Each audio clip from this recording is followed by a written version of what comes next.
Okay, I'm ready to submit my expenses. What do I need to do?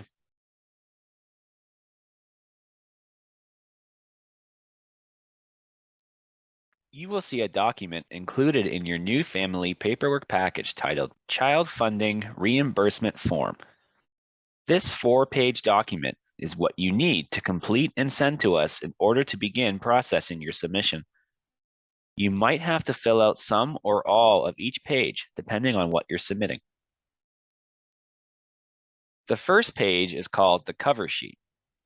On the top portion of the sheet, you will enter the name of your child, family name, your address, and the name of your coordinator.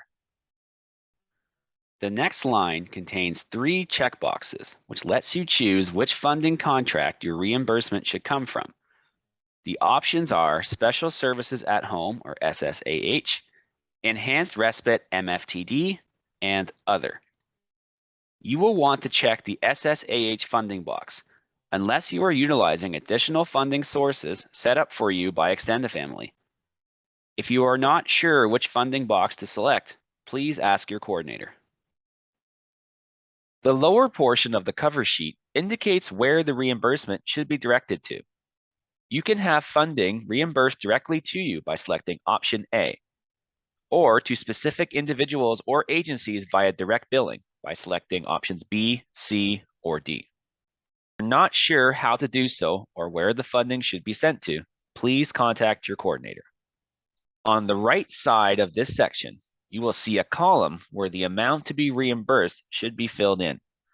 This number should match the total amounts listed both on the following pages and on accompanying receipts.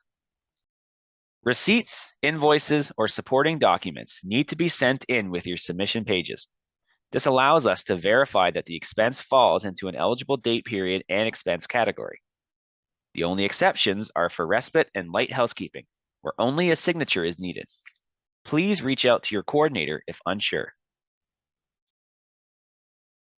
Lastly, you'll notice the following email address at the top of the cover sheet: invoices@eafwr.on.ca.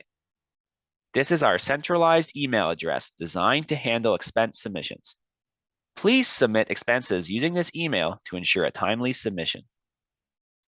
Page 2 is where you would record respite expenses. Only complete this page if you are wanting to reimburse an individual for providing respite support.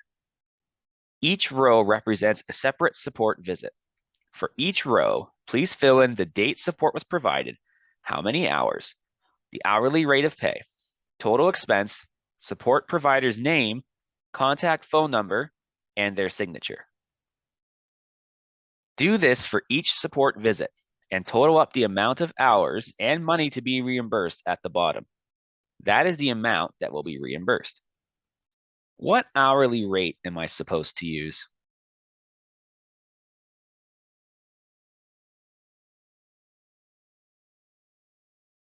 It is ultimately your decision as to what hourly rate to assign to a private support worker. The Ontario Ministry of Labour always suggests you pay at least minimum wage or more. It is important to ensure that the rate you choose is sustainable for the entire year to prevent gaps in support.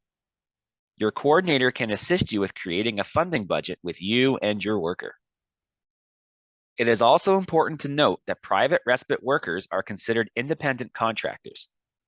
You and your family do not have to report these submissions as income for tax purposes, but private respite workers do have the responsibility to report the amount paid to them when filing income tax.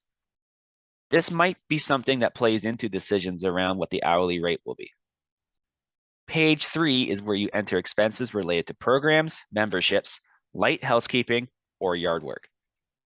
The top portion of this page is where you enter any expenses related to program memberships.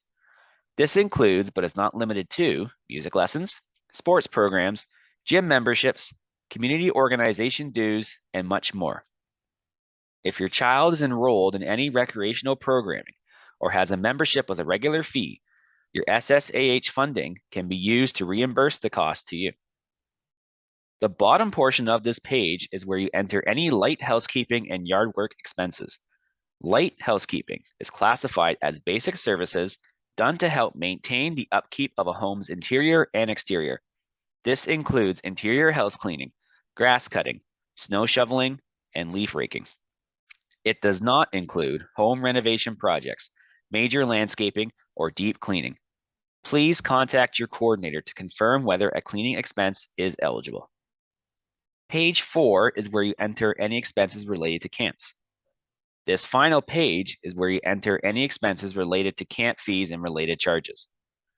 This includes registration fees, paid deposits, and additional add-ons related to a camp experience such as equipment. This includes day camps, overnight camps, and season camps throughout the year. I have expenses that don't fit into any of the 4 categories listed. Where do I put them? If you are not sure where to put an expense, or if it does not fit in any of the categories, please enter it anywhere on page 3 or 4. As long as it is paired with a receipt, your coordinator will be able to verify it and make sure it gets processed.